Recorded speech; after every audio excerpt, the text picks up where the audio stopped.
Welcome to the Mini Dairy Goat Podcast, all things miniature dairy goat. Not too big, not too small, just right. I'm your host, Carrie O'Neill. Join me as I guide you through the enchanting and addicting world of miniature dairy goats.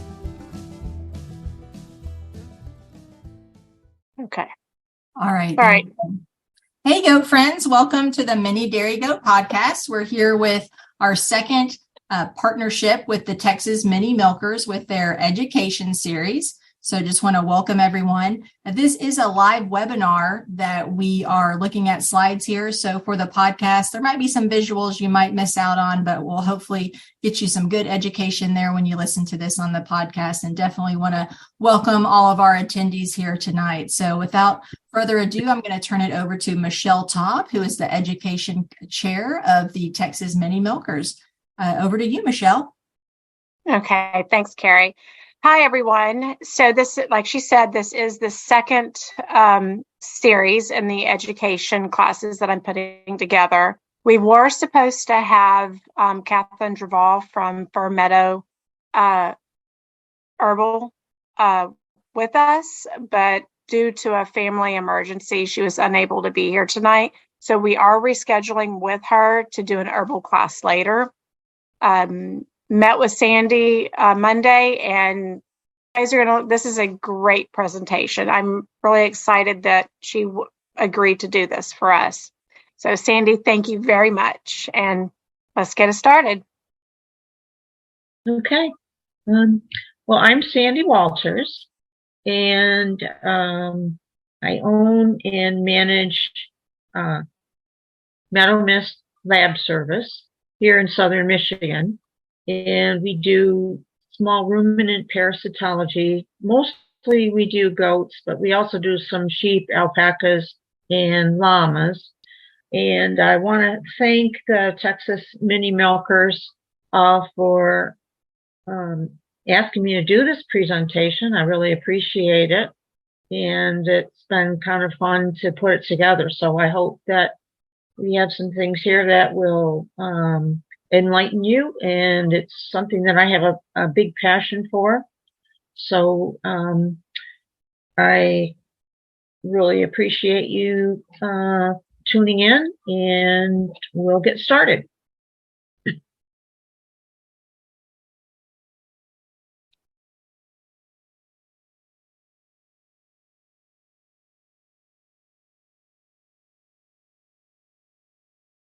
So for our learning objectives,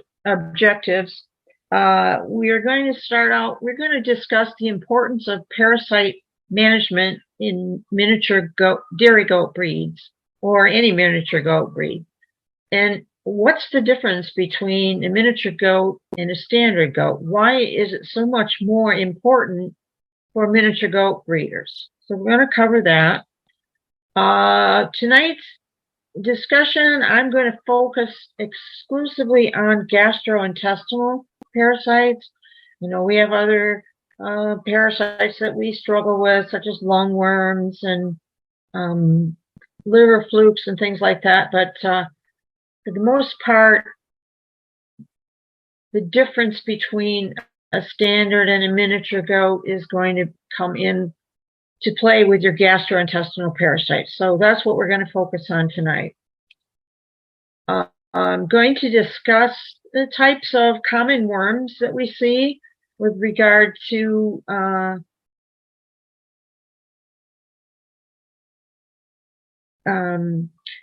what they actually do to the gut and how they impact the goat. And then we're going to discuss some treatment options, some do's and some don'ts. Hopefully there's going to be a little bit of information that might be new to you, for you to think about. And then finally, we're going to look at some risk management strategies that are out there. They're kind of interesting, and they may be some things that you might want to employ. So, why is parasite management more important for miniature goats? Well, here's the problem. Your blood volume is 6 to 8% of your body mass. So if you've got a standard sized doe, which weighs about 154 pounds, she's going to have a blood volume of 4.9 quarts, which is a little over a gallon. Whereas our Nigerian doe here, she weighs 77 pounds. She's got a blood volume of 2.5 quarts as opposed to 4.9 quarts. So she has 0.6 gallons of blood. So that is why it is so much more important for a miniature goat, because they just simply cannot afford to lose as much blood as a larger goat can. It's really easy to see how quickly that goats can become anemic. An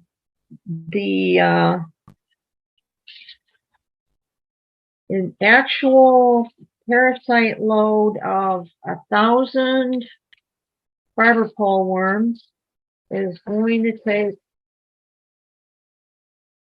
about 50 mils of blood a day. So that is a really significant amount. Your FAMACHA is your most important. It should be the backbone of your parasite management. It's easy, it's free, it's effective. You just need to learn to do it and employ it, because it's going to make your herd management practices so much more effective. Here I've put some pictures of some of the adult versions of the worms. Here at our lab, we are looking at eggs, but thought you might be interested in seeing what some of these worms look like as adults. The one that's in the middle, the hookworm, you can see it's got pretty nasty looking little mouth on there. And they do feast on blood also. So they're one of the ones that can cause a lot of problems. So we'll talk about Haemachus, which is barber pole. Everyone knows barber pole is the most dreaded worm. And so I wanted to let you know on some things, some facts about them that you might not know. I think you probably do know that they feed on blood. They cause anemia and mortality. One adult worm is going to consume like 30 to 50 microliters of blood a day. So as I mentioned, and there's a picture down below, a 50 cc, a 50 ml syringe, which you may have used before for drenching, so you know how big that is. When 1,000 barber pole worms are going to consume that much blood every single day. And one of the problems that makes barber pole hard to get rid of is that the fact that they're very prolific egg producers. They can produce, each worm can produce up to 10,000 eggs per day. I'm glad I wasn't the researcher that had to sit there and count all those eggs to find that out. But I mean, that seems mind-blowing. It doesn't even seem possible that anything could produce that many eggs. So that's why they're so difficult to eradicate. In goat breeders in the South, I'm in Michigan, so we usually get pretty good freezes here, which does help to kill some of the parasites in the pasture. I don't think that you have that luxury there. I know we have a lot of clients in Florida, and they have a terrible time there with barber pole. They just don't get a break at all. And then resistance to anthelmintics is very common with barber pole. I will talk about anthelmintics throughout the talk, but that is just a fancy word for dewormer. And if you hear people say wormer, correct them, because you're not worming, you're not giving your goat worms, you're deworming it. So that's one of the things that is kind of a common mistake. So here's something that you might not know. Barber pole is going to cause anemia, it's going to cause lethargy, but it does not, studies have shown that it does not cause diarrhea. So a lot of people think diarrhea, oh, we've got barber pole. And the studies have shown that that is not actually one of the symptoms of barber pole infection. So what would cause diarrhea? Well, Trichostrongylus, which is commonly called bankrupt worm, those do cause diarrhea. Those are a worm that we see very frequently. Usually most goats have some of both. And the bankrupt worms do cause diarrhea, loss of condition, unthriftiness, and the worms feed in the mucosa in the gut, and they can cause some blood loss, but basically they just interfere with the absorption, and they are they're really causing a lot of inflammation is the word I'm looking for. And so you're going to, if you see a lot of diarrhea, could be one of the causes. Now, the other thing that we need to know and think about with bankrupt worms is they are not prolific egg producers like your barber pole. So currently, the recommended threshold is to deworm at fecal egg counts of greater than 500 eggs per gram. But at our lab anyway, we do differentiate between bankrupt and barber pole.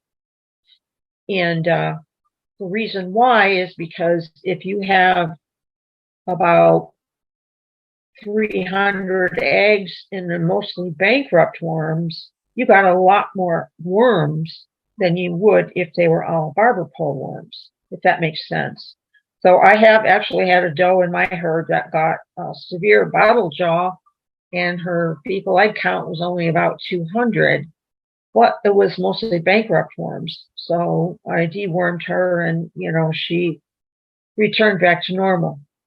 So that's where you have to sort of use common sense and know that if you have bankrupt worms, you really need to watch your FAMACHA and see how the animal's doing, see how the FAMACHA looks, along with your fecal egg count. And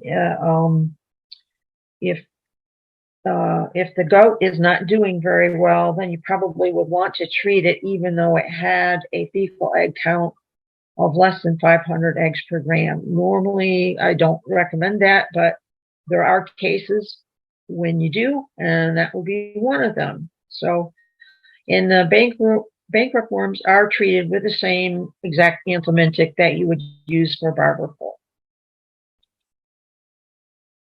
Bonostomum is what we call hookworm. It's different than the hookworm that people get, but they do go through. They can penetrate through the foot or the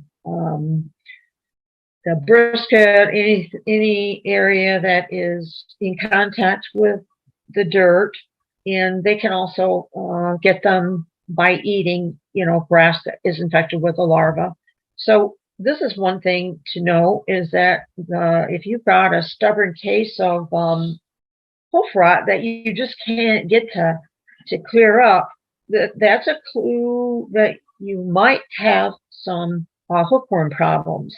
Also, the hookworms migrate through the body after they go up through the feet. They end up going to the lungs for a part of their development period. And then the next stage is they get coughed up and swallowed, and then they become to their next stage in the intestines. So if you see coughing, kind of like you would expect to see with a lungworm, where they're not sick, but they're just, coughing fairly frequently. It might be hookworm rather than lungworm. There are tests that you can do easily to differentiate the two, but they can possibly cause some scarring in the lungs. And so it's just you would want to take care of. Now, hookworms do feed on blood. We said barber pole does, and bankrupt worms do not specifically feed on blood, but hookworms do. And they also are not prolific egg layers, and so they're not quite as easy to detect. The eggs are quite large. They're significantly larger than Trichostrongylus or Haemachus. So we do see those fairly frequently. Ostertagia is the brown stomach worm, and they live in the abomasum just like barber pole does. It's extremely difficult to differentiate the eggs of the brown stomach worm and the barber pole. I could do it when I was working in research because I had a $1 billion microscope. I don't anymore. So we don't try to differentiate them, but we can get a clue, partly because the brown stomach worms do cause diarrhea. Here again, they cause damage to the lining of the stomach. They can cause some bleeding, so, contribute to anemia, but they're not prolific egg layers. They only produce maybe 50 eggs a day. And so if you got a low egg count, but you got diarrhea, we might think, well, maybe that's what we're dealing with. So that can give us a little bit of a clue. Nematodirus, thin-necked worm, they are worms that live in the large intestine, and they consume the intestinal lining. These are a worm that we see a lot in sheep, and they can actually kill lambs before we can even detect them in a fecal. So, but their hallmark symptom is diarrhea, and the cause of death is dehydration in those cases. And although they are, most commonly seen in sheep actually do develop an immunity to them, and goats do not. So that's a little bit different scenario than we see in most of the worms. We do see these fairly frequently. They're kind of interesting eggs to see because I call them Goodyear blimps. They're huge, and they've got these beautiful spores in there, and they're kind of pretty until they larvate, and then they're kind of horrendous. But anyway, we typically don't see high numbers of those. And so if you're getting upwards of 20 eggs per gram on those, you would want to treat. So Menesia is the tapeworm in sheep and goats. And we often see, the tapeworm segments are on the feces. They're gross, they're disgusting. Everyone hates them. But the tapeworms actually really don't do much damage to the goat. Unless they have a huge number, they can cause a mechanical blockage in the intestines. But otherwise, they're somewhat self-limiting. They live 12 to 18 months, and then they die. They come from a secondary host, which is a earth mite. So the goat eats the earth mite when they're grazing, and then they can develop the tapeworms. The only current option that's approved is valbazen to treat them, and you would not ever use valbazen on a pregnant animal. That can cause abortion. Trichoris whipworm is one that we see fairly often. Usually when we see those, we're seeing some other things that are pointing to the fact that this goat's having some problems. Maybe immune system is down. Maybe they've been stressed. The whipworms actually do consume blood. Normally, we might only see 1 or 2 eggs, and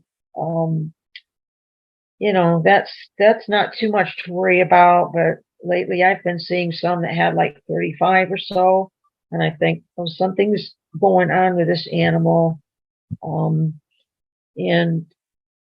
the compromise to the immune system is letting these whipworms kind of take over. Most of the time, you don't have to treat for them, but they are something to be aware of, especially for the fact that they do consume blood.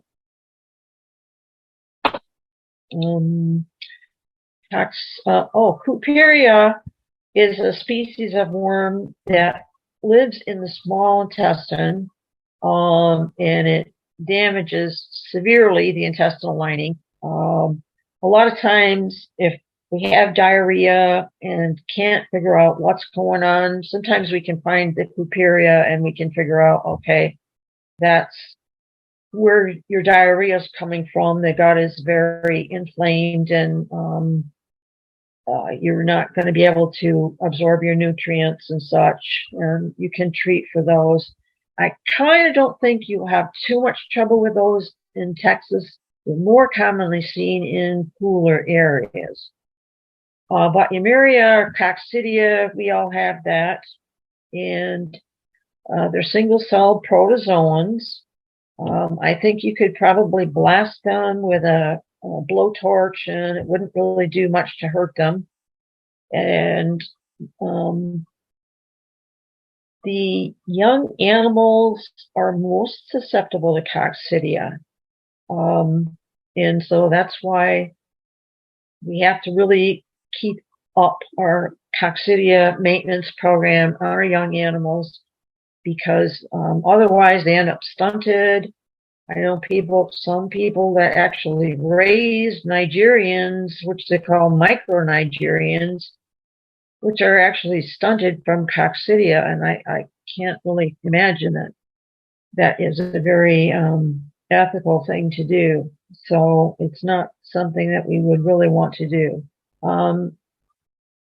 So we usually think, okay, we see a kid that's got diarrhea, we think of coccidia. However, be aware that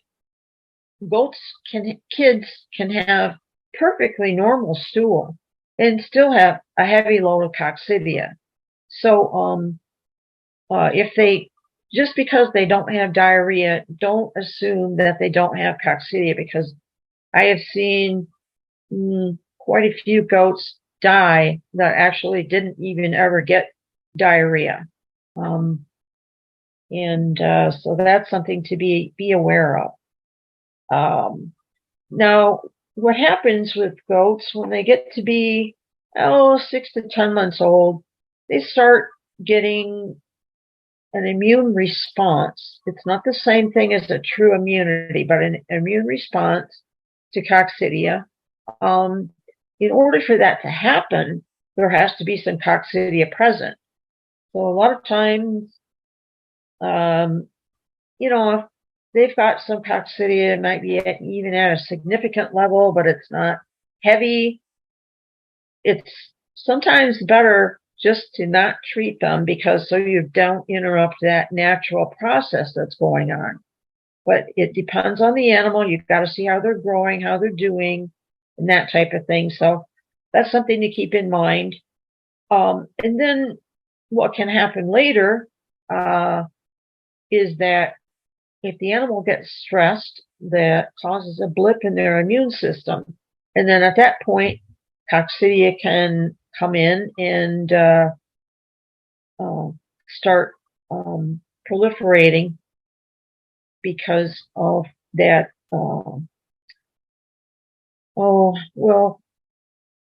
The immune system and the immune response, the safety net has gone down. I actually have a doe right now that kidded and had to have a C-section, and I'm going to have to treat her because she's got a lot of coccidia. normally, a normal adult, you wouldn't see that, but just be aware that it can happen. And usually it's stress associated. Okay, so this I cannot stress enough. The purpose of your parasite management is not to eradicate every worm. It just really isn't, in most cases, it really isn't possible. And that isn't our goal. Our goal is to keep the goats above a threshold where their health is not being adversely impacted by the worm burden that they have. So I'm going to use myself as an example because about 10 years ago, we had some problems with lungworms, and the vet had me get some Sidectin oral sheep drench to treat, the lungworms. And I was doing fecals, of course. This was before I started the lab, and I saw, well, my goat had 30 eggs. So, well, I found out this Sidectin really works really great. And so I kept using it. And I didn't know at that point in time that you should not treat for low numbers like that. And now the problem is that the worms on my property are immune to, have built a resistance to Sidectin, which is moxidectin.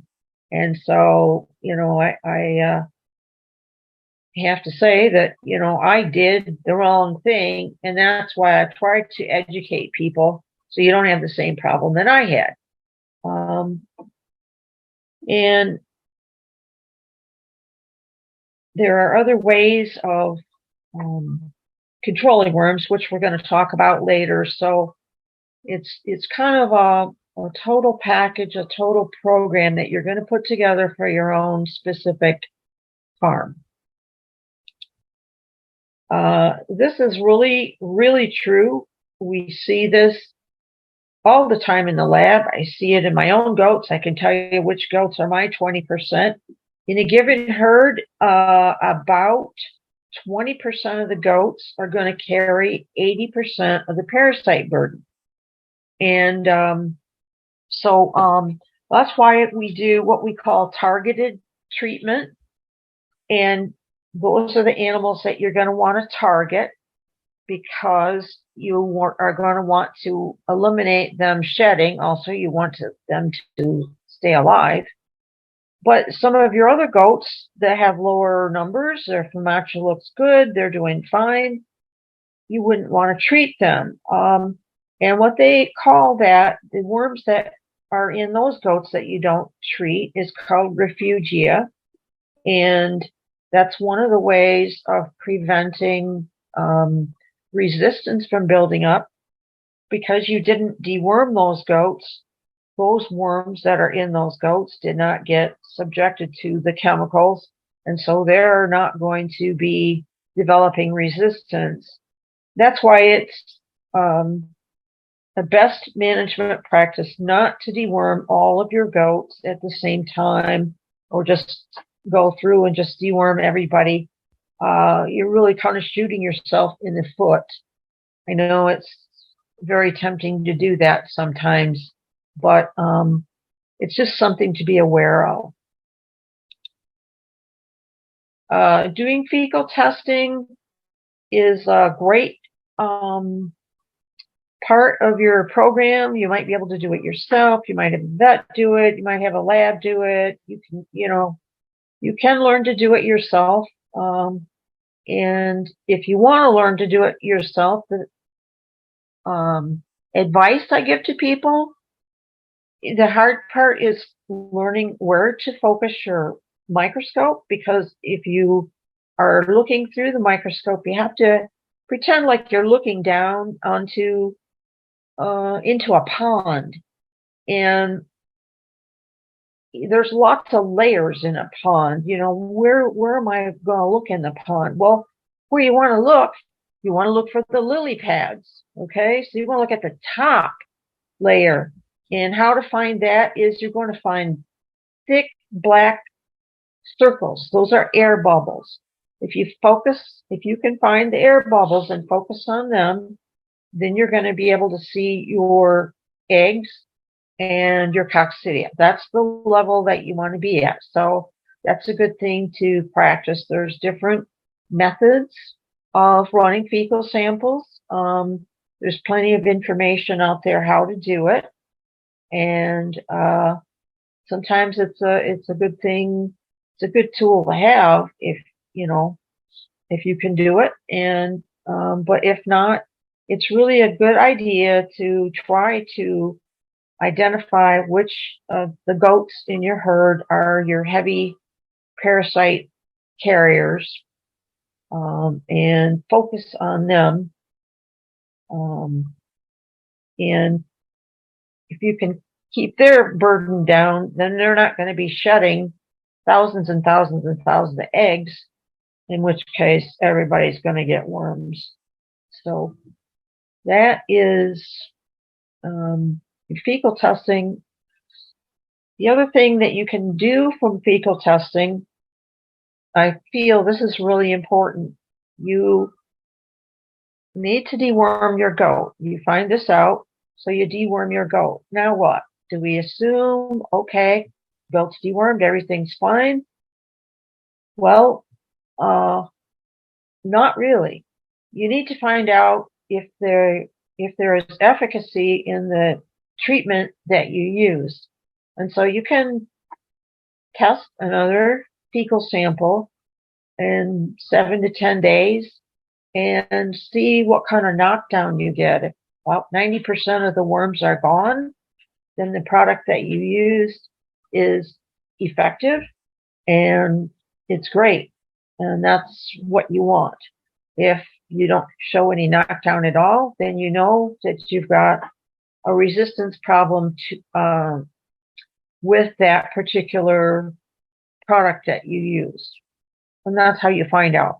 If you don't test, you're not going to know. This is something that's I'm really passionate about trying to teach people. Your farm over here is not the same as your neighbor's farm. The parasites on your farm could be entirely different than your neighbor's farm, unless you both have the same goats from the same herd. But if you have a closed herd, then you're going to have your own unique ecosystem. And what works on your farm might not work on your friend's farm, or what works at your friend's farm might not work at your farm. I know that my worms are resistant to moxidectin. When I sell goats, I make darn sure that they're as clean as possible, because I don't want them shedding eggs at the new owner's place and giving resistance at the new owner's place. So that's why it is a good idea to quarantine your new goats and do some testing on them. And if they need to be dewormed, then you can figure out if they do have a resistance problem. If they have one and you don't, then you're going to want to make sure to get them as clean as possible before you do introduce them into your herd. This is my pet peeve. If you go on Facebook, they're going to tell you, you got to use this, you got to use that, you got to use 2 of these, you got to use 3 of these. There's no way of knowing. People always ask me, what should I use? And the right answer is, it depends. It depends. It just depends. Fenbendazole works great for some people. It doesn't work at all for other people. So it's really, if you can find out what works on your farm and stick with that, then you have got a really good grip on your parasite management system. I'm going to talk about FAMACHA testing again because it is so important. People ask me questions all the time. The first question I ask them is, what's your goat's FAMACHA look like? It's really great to check the herd once a month. If they're on the milk stand, peek it dry once a month. It doesn't take much time. It saves lives. Training's available online, and I believe that your group is going to start providing training for it too. So that's a really nice thing to have. I wish we had something like that here, but we don't. Okay, dewormers. What one should I use? Well, we already talked about that. I can't tell you what one to use. But this is something that has come to light. And I used to work at Upjohn /Pharmacia/Pfizer Animal Health. It's now Zoetis Animal Health. And I worked some in the parasitology department. And I still keep tabs with them because I like to hear what's coming up the pike or, what kind of new theories there are. And back in the old days, if you had horses like I did, they said, you got to rotate your dewormers. Okay. Well, now the philosophy is don't rotate your dewormers. And the head lead of parasitology at Zoetis has told me that from their research, they have discovered that if you don't use a product whatsoever for about 3 years, then the worms will lose their resistance to it. And so that's why you shouldn't rotate, because eventually what you are using, they're going to get resistant to it. And then there's not very many things available. So if you don't use something for 3 years or 4 years, you'll be able to go back to it. And that's good because there really isn't much coming up the pipe right now.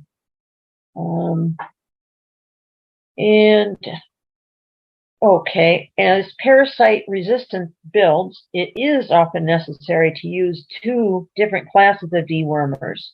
I wouldn't do that if you didn't know that you needed to, but you might have to. For a while I had to use Sidectin, oral sheep drench, and valbazen together. And that worked for a while. And then it didn't. So then I had to use it together 2 days in a row. And that worked for a while.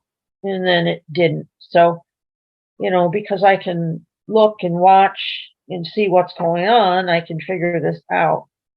And you should be able to too, by whatever means, that you can. I would urge you to figure out what is working for you and stick with it. Did we have any questions at this point? No one's asked any questions yet, but I do have a question. I do. So, and I agree with you. Like those, those pages, they just, I don't know. It's like they hit a panic button. Yeah. But, yeah. So I've always read the comments and stuff. I usually just walk away from it. But one of the things that that I've heard over and over is when you do that dual class of dewormers, you do a white one and a clear one. Is that because they're different classes? In most cases they are, yeah. Okay. And then the other question I had was the back to the sheep thing, that worm that sheep carry. And you said sheep don't often show signs of having that parasite, but it's very, goats get it really quick, I think is what you said. So, they do. Yeah. And it's one of the things that even here, it overwinters. I mean, those eggs can live forever. Oh my goodness. So There's a lot of farms around me that have sheep, and they have sheep and goats. Yeah. And yeah, one of my neighbors lost all their sheep Oh. and all their goats. Okay, so someone asked a lungworm question. They said, my doe was diagnosed with lungworm 2 months ago by you, and they have an injection, ivermectin, and the cough went away for a while, but it's back with multiple goats coughing now. Okay. Could that be allergies? Like, it's like getting spring and dusty. Could that like be part of it, or should she It could be. have? Okay, it could be. She says no allergies. You'd need to do more testing. I mean, I do a Behrman test, to look for lungworms. I'd also do a fecal count to look for hookworms, because Okay. it could be that too. Okay. And Let me see. Who is this?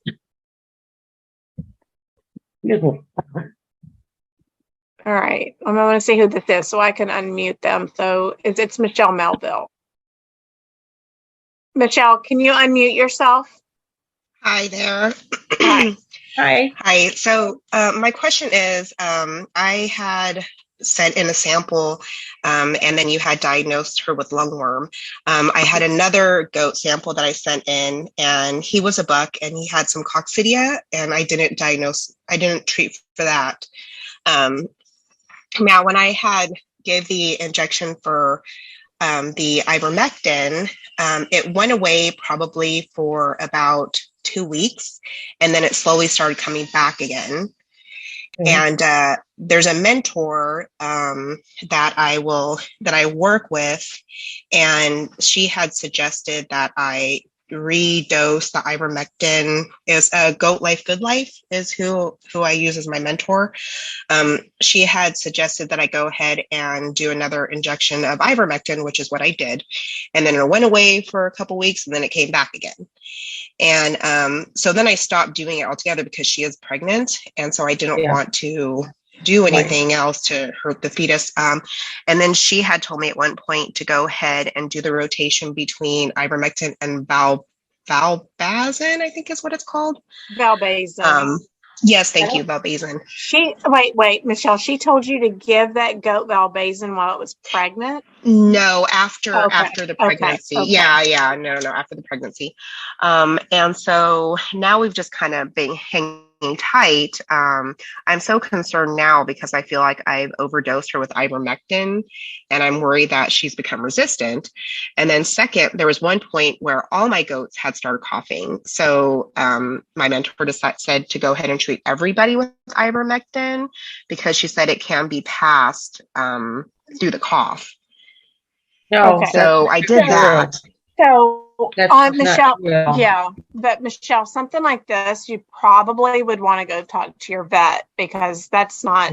I mean, Sandi does fecals, so we can't really give advice for the protocol of what dewormers to use. I think I'm going to send I'm sending another sample, a couple samples back over to Sandi because I need to see whether or not they have it. Whether or not everybody's been passed. But I did contact my vet to see if we could do a couple lungworm tests, and in my area they don't do that, and so that's why I'm going to send it back to you to see if I'm still battling this. But yeah, I'm kind of, so for the Cydectin, is that something better to use other than the ivermectin? I wouldn't say better, but I don't believe that valbazin is considered effective for lungworms. So, Michelle, do you have the chart that I can actually, if you would message me your email address, I have a chart from one of the universities that will explain each one of those and which classes to use together and why. Okay. I'm going to go ahead and I'll mute myself again, and then I'm going to go ahead and send you my email address. Okay. All right. Thank you. Thanks. I'm going to say one quick thing about lungworms, even though that's not what we're talking about, but lungworms are they have a secondary host, which is a slug or a snail. A goat cannot give lungworms to another goat. They have to eat the stuff that the snail or the slug leaves behind in the feed bunk or whatever. That's how they get infected with it. And then they cannot give it to another goat. It has to go back through the secondary host. And that is very positive. I know that's how it is. So, okay. Looking at some alternative treatments besides of the chemicals that we just looked at, there is quite a bit of information and research being done on copper wire particles, or copper boluses. And I found this out before I even read about it. I dosed my goats with copper. Copper problem here. The water, my water has a lot of iron and molybdenum in it, so it inhibits copper absorption. So I use copper bolus, and I bolus my does. Then I repeated a fecal sample. I'm like, where'd the worms go? Well, it really does work. However, you do have to, you don't want to overdose your dose on copper. So you kind of have to know your specific situation. You can order little capsules, and you can make like 1 gram boluses yourself if you want to do smaller doses. I personally would never give more than 2 grams. And I find that I can give 2 grams 3 times a year. So I do that strategically, like I'll do it before I turn them out in pasture, so that they're not shedding eggs. And then I'll do it again in the fall, but before breeding. And usually I do it after they kid. So, but it doesn't mean that it's going to work on your farm. You have to kind of know your situation. I don't want to say, hey, everybody go give copper to their goats, because the research that I read on this says that they really don't absorb much of the copper from that. But if they don't, then why do we give it? So I'm a little bit fuzzy on that. So just be aware that it's something that does really work well for killing barber pole, but with the caveat that you need to be careful and you need to know your situation, and use the smallest dose that you can. I don't ever dose kids with copper. I don't dose them until they're a year old. That's just me personally. But I could probably make smaller boluses, but I just don't. So now, your herbal-based anthelmintics. I think Fir Meadow, lady from Fir Meadow was going to give you a talk, maybe. I can tell you, because we have clients that use them, and I can tell you that they do work when people adhere to the system. And it is a system, it's a management system. I know Michelle uses it, and she's talked about the different ways that she puts the things together so that the animals eat them. And sometimes we get customer where we've got a little bit of a problem going on, and maybe they'll have me talk to the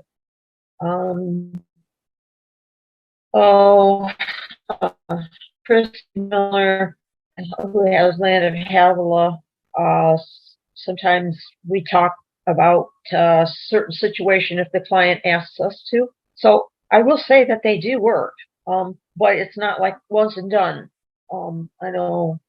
So it depends on your situation, how much time you have, how much you like to monkey with it. But it's definitely a viable alternative.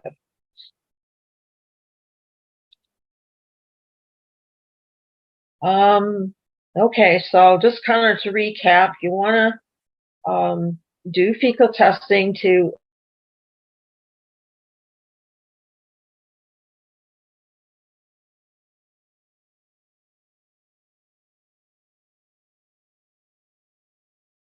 Sandy, did we lose you? Pardon? I think we lost you there for a minute. Oh, sorry. I'll sit up straighter. Can you hear me now? Yes, ma'am. Okay. So in general, this is what I say, and that's why your parasite management program, I'm going to say it over and over and over again, it's flexible, it's personal, it's unique. But in general, you don't need to deworm for counts that are less than 500 eggs per gram. But if they're having a lot of diarrhea, and you've got some bankrupt worms in there, that, there can be exceptions to that. But if it's mainly barbapole, you don't need to. And then if you retest in 7 to 10 days,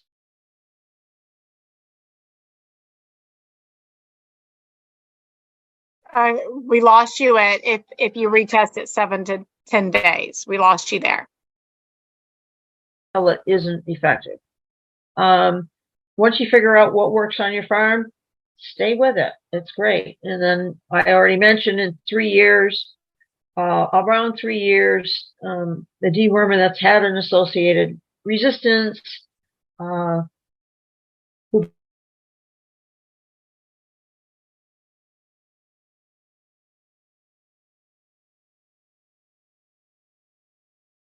Sandy, we keep losing your audio. If you did meat goats too.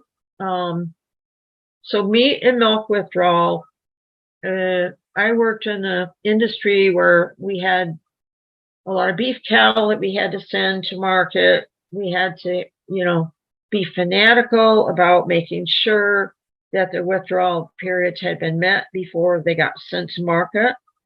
So that's why I'm bringing this up, because sometimes it's not really something that you think of off the top of your head.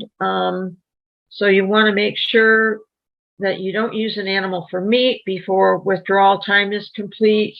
There are some pretty good withdrawal times, meat and milk withdrawal times. I think University of Georgia has a nice one that's out there. Or you especially check with your veterinarian if you're unsure. But, avoid your milk withdrawal period is complete. And as far as kids nursing, that's not generally an issue. It's more of humans. So, okay. Well, here's the quandary. What anthelmintics are actually labeled for goats? You've got Safeguard, which is fenbendazole, and Valbazen, which is albendazole. Those are both the same class. And then we have Rumetal or Morental tartrate, which is a feed additive. It's a class 3 feed additive. It can be put in big batches of feed. There are some pellets that are out there. I'm going to be quite honest with you. I'm not real familiar with that one. I don't know about the efficacy of it. Just from looking into this presentation, it made me want to learn more about it. So I'll throw it out there for you to see if you want to look into it too. And when I mentioned Facebook, there's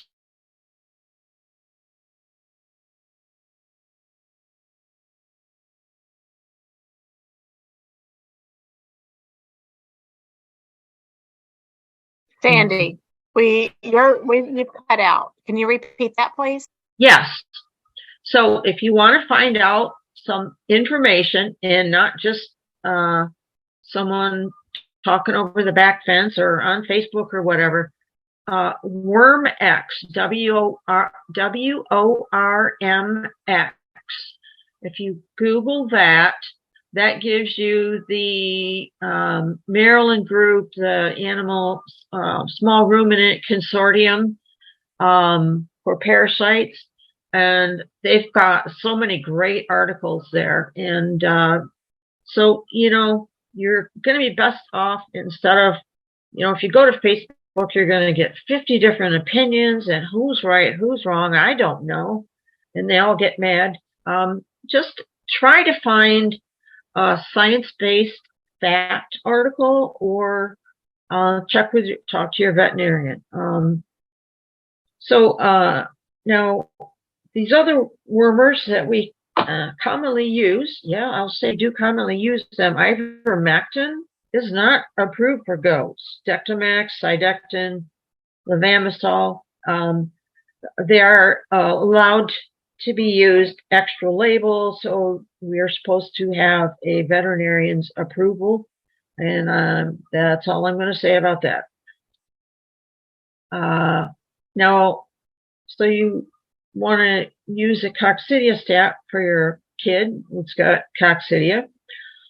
Well, there aren't any coccidiostats that are approved for goats.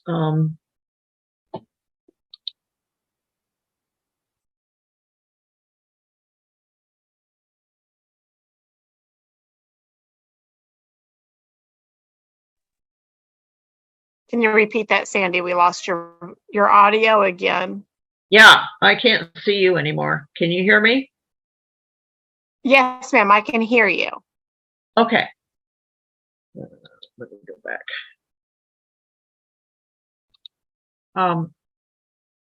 So there aren't any coccidiostats that are approved for use in goats. Which is crazy because goats get coccidia. What are we supposed to do? So everything that's available, your Albon, your sulfadimethoxine, Corid, everything that all the tools that we have to use are extra label and require veterinary permission, and that's all I'm going to say about that. That's the way it is. There is no money in it for big pharma, and if there's no money in it for big pharma, they don't pursue it. That's the way it is. Baycox or Toltrazuril is not licensed in the U.S. Can you hear me? Yes, ma'am. And with Toltrazuril, I know a lot of people that purchase it, and if you do purchase it, it comes from Mexico. It comes from lots of places, actually. Yeah. So Baycox itself is manufactured by Bayer, but not in this country. But there are some that are manufactured in somebody's backyard, and that's all I'll say about that. But the thing about Baycox is that it's one dose as opposed to everything else is 5 days in a row. But it's not licensed. And we do have coccidia preventatives. Rumensin and Decox are labeled for use in goats. Decox, to me, I don't see that it is very effective anymore. Rumensin is highly poisonous horses. If I had horses on my property, I wouldn't have Rumensin. I think a teaspoon of Rumensin would kill a horse. So that's not one to, that's one that you have to be really careful of. There is another prevent.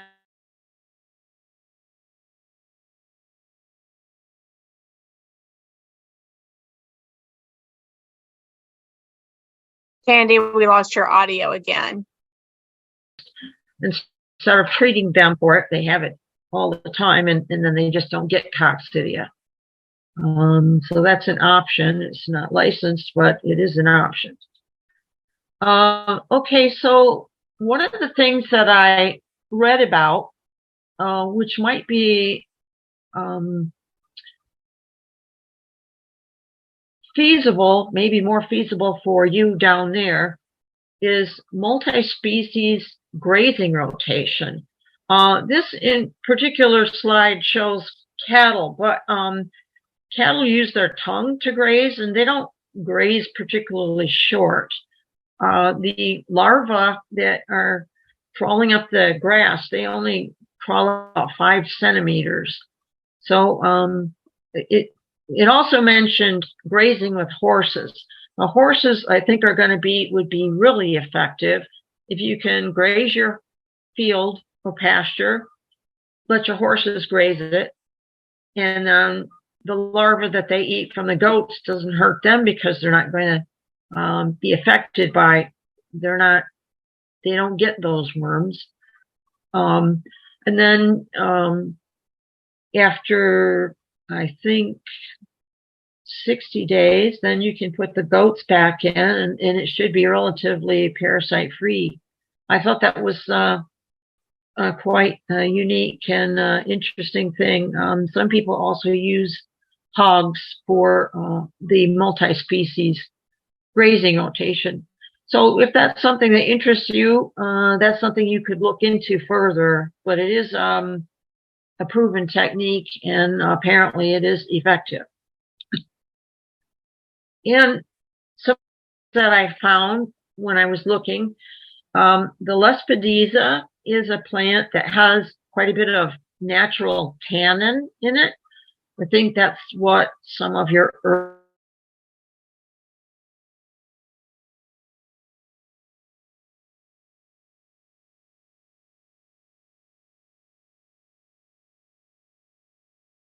Sandy, can you repeat that? Can you? Yeah. Yes. Yeah. We keep losing your audio. Okay. Oh, darn. Here we go.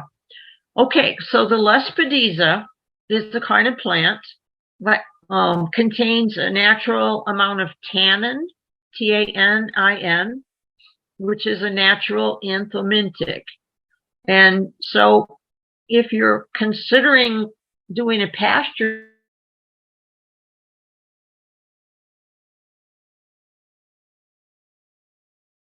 Sandy, we lost your audio. I think the efficacy rate was about 80% for controlling worms. So I think that is great. You can buy Lespedeza pellets, but they're really hard to find. They're out of stock a lot, but that is an alternative, something that you might research on your own. And another thing that I found was a recommendation to plant sorghum Sudan grass. I think that probably would work better in Texas than it would in Michigan. The goats are browsers, and they're going to eat higher. Now, the goats in this picture really aren't, but like I said, the larvae only climb like 5 centimeters up the leaf. So if the goats are eating at the top of this taller grass, then they're not going to be consuming the larvae. So I thought that was a kind of a neat idea. Rotational grazing, this was news to me, I'm going to admit. Ideally, you would have 4 different pastures or fields, and you would graze one of them while the other 3 remain empty, and then you rotate every 60 days, I want to say. I'm going to look at my notes to make sure I'm saying that right.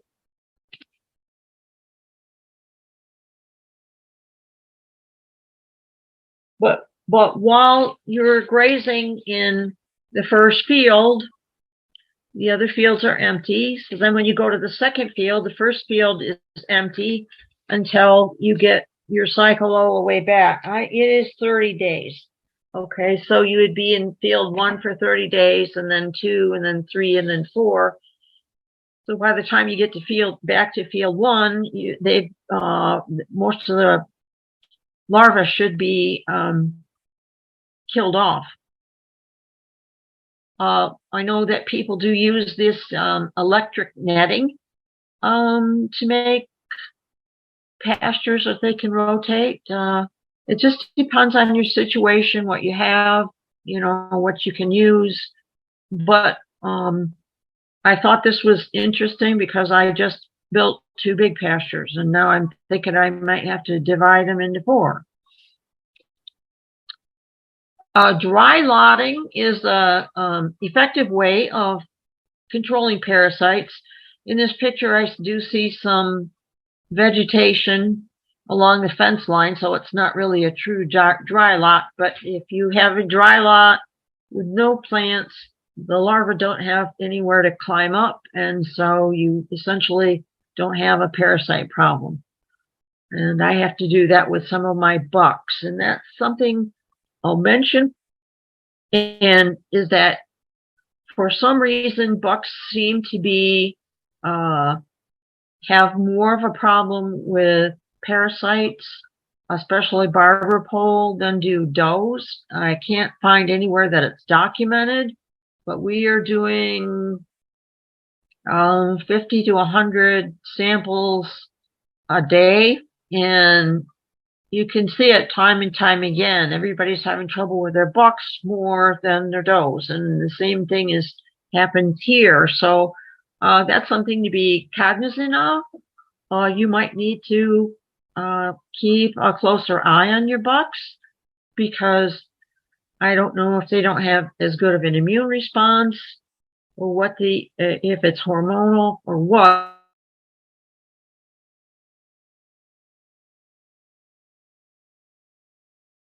Candy, can you repeat that, please? Option is the bioworma is a feed-through fungal spore. Can you hear me okay? Yes, ma'am. I hear you better now. Okay, good. You can get bioworma by itself, or you can get it in a feed supplement that's called, I'm not sure if it's pronounced Livamol or Livamol, but anyway, I have used this. I can attest to the fact that it does work, except I made the mistake of letting my does get into my buck pasture. My bucks were on this, and so it kind of negated the benefits because my does were not on it. I had my bucks on it because I can't rotate their pasture.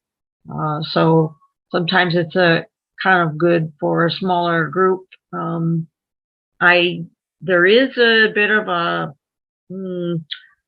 palatability issue at first. It took mine 5 or 6 days before they would eat it. I have the Livamol with bioworma. The bioworma itself, the dose is teeny tiny. Can you see this? For 50 pounds, it's 0.05 ounces. It almost seems like if you sneeze, it might blow away, but so there has to be a way of mixing that in with your feed so that you're not going to lose the dose. I have a question, Sandy. Yes. On this bioworma, is it like, do you have to be very precise with the amounts for the body weight? I mean, what is the risk of overdosing the goat with this? There should be no risk in overdosing the goat. The spores are inert. They just pass right on through the goat. And the way that they work is then they're in the feces and they start to and they consume the worm larvae that are hatching in the same feces. So last year it wasn't available. It is a product that they have to actually agriculturally grow, and for whatever reason they couldn't get it last year. So it wasn't available last year, but it is available again. I do plan to use it for my bucks again. It's another product that's out there, and it's not, but the health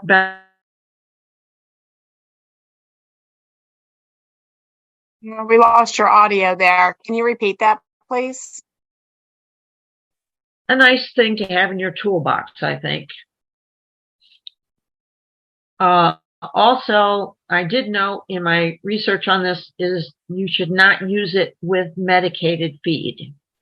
I don't know why, but I wanted to make sure to emphasize that, since it could be a big waste of money if you did.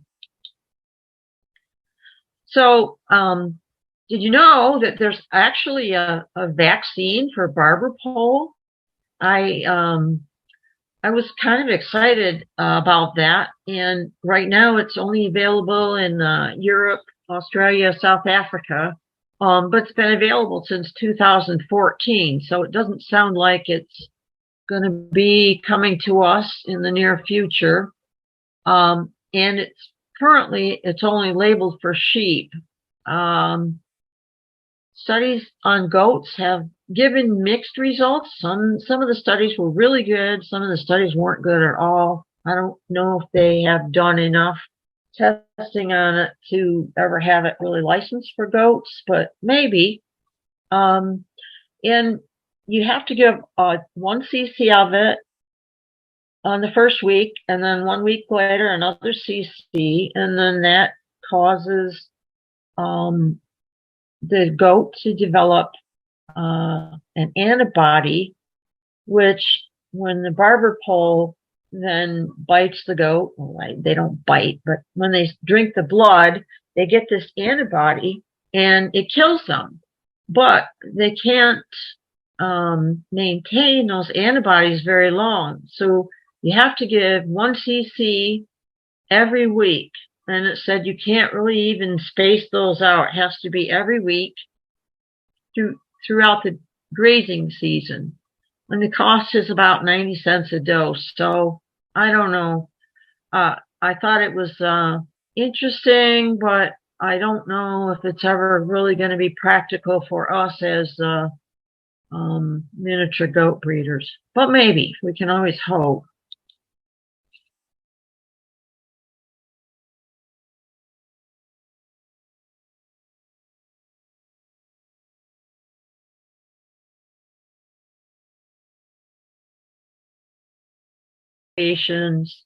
By knowing your herd, and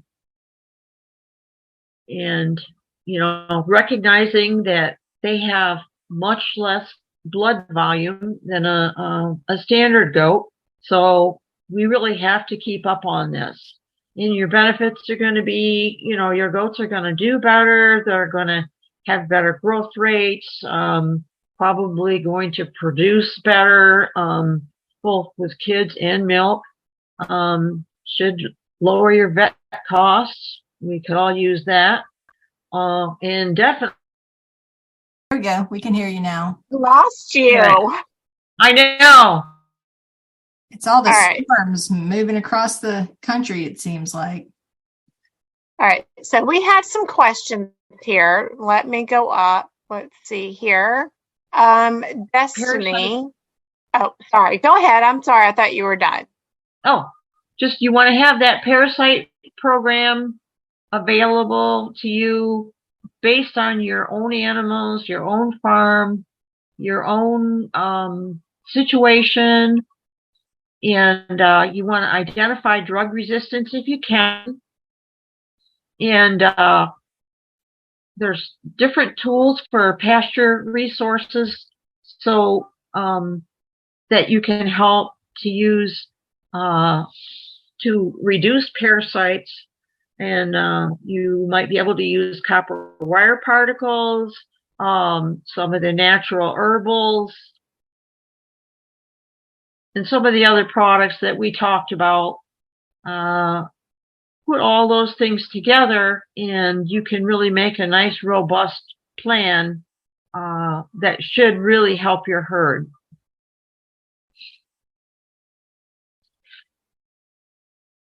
All right. Well, are you ready to answer some questions, Sandy? Yes. Okay. Well, Destiny Donaldson asked, she says, maybe I missed it, but how often are we recommended to do routine fecals outside of clear signs of worms? She does once a year minimum, but she's curious what's either recommended or what other people do.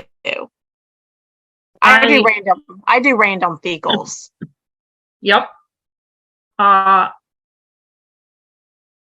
Your FAMACHA is going to help answer that question. If your goats all have great FAMACHAs, then you might not need to test. I mean, maybe once a year. But if they all have great FAMACHAs, great. If they don't, if you've got a bunch of bad ones, then you need to do testing and then treat however way that whatever method that you're going to use, you treat, and then you need to repeat the fecal to find out if it was effective. And if it was, great. And then if it wasn't, then okay, now what do we go to next? And sometimes it's next and next and next. Believe me, I've seen that. So again, it's kind of like your own unique situation. If you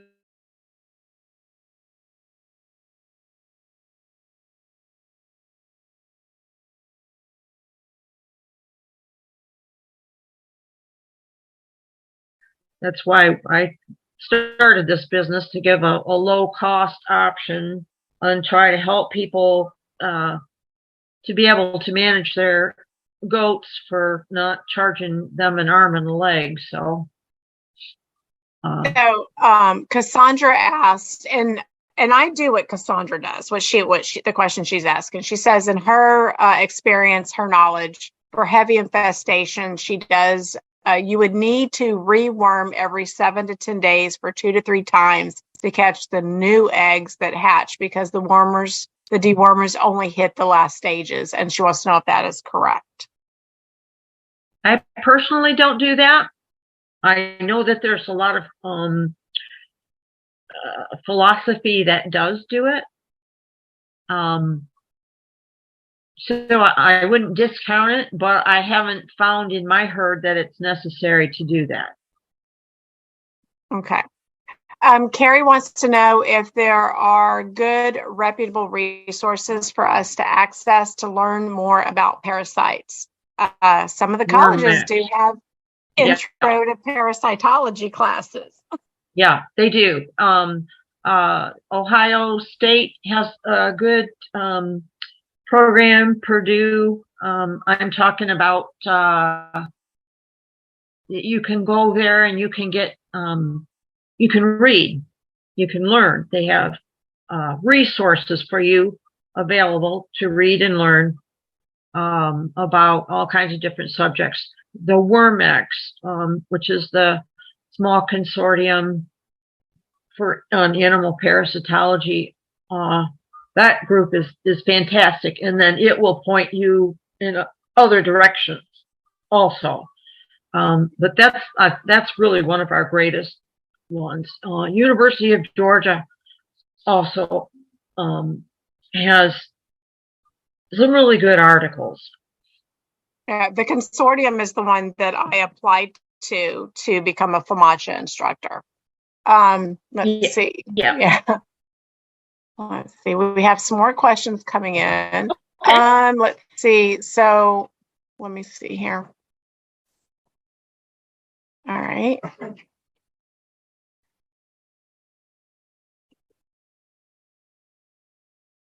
Wesley wants to know if you feed the bioworma year-round to bucks or just during grazing season. For here, only during grazing season, but that's because we have winter. If I was there, I probably would have to feed it year-round unless I dry lotted.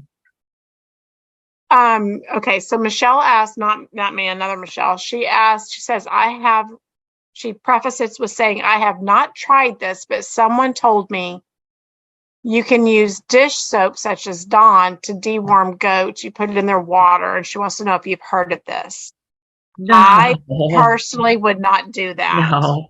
no, that's, yeah, no, that, yeah, you can use, chewing tobacco out of a pouch too. I've heard that too. And, no, that would not be a scientific, no, I wouldn't. I wouldn't do that myself. No. Now, someone did ask about, how you, test for lungworms. Use the Behrman apparatus, correct? Yes. Yeah, and that's basically where you float the feces in the solution and the larvae come out of the feces into the solution. Is that correct? Yep. You actually use a champagne glass. And they go down to the bottom of the stem, and then we can retrieve them from there because they want to swim as far away. That's their nature. Get as far away as they can from the mothership, shall we say. And so that's how we find them. Okay. Well, if no one has any more questions, I'm going to turn it back over to Carrie so that we can wrap this up, because I know everybody needs to go take care of their babies. And by babies, I mean their goats. Great. Thanks, Michelle. Thank you, Sandi. This was great, a great topic here. And man, it seems like we could really dive into this further.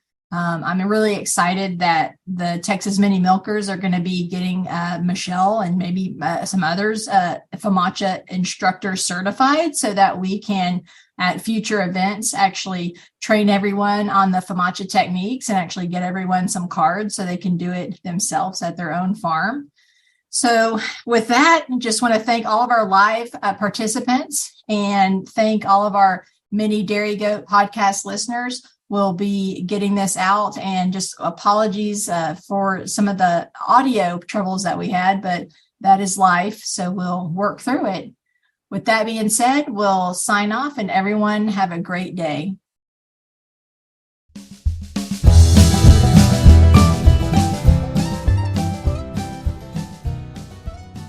Hey guys, thank you so much for listening to the Mini Dairy Goat podcast. Be sure to subscribe to the podcast for our new episodes. Share the podcast, tell all your goat friends about us, rate and review the podcast, and also you can hit us up on our Facebook page, Mini Dairy Goat Podcast, for more information and show notes. Thank you so much, and happy goating.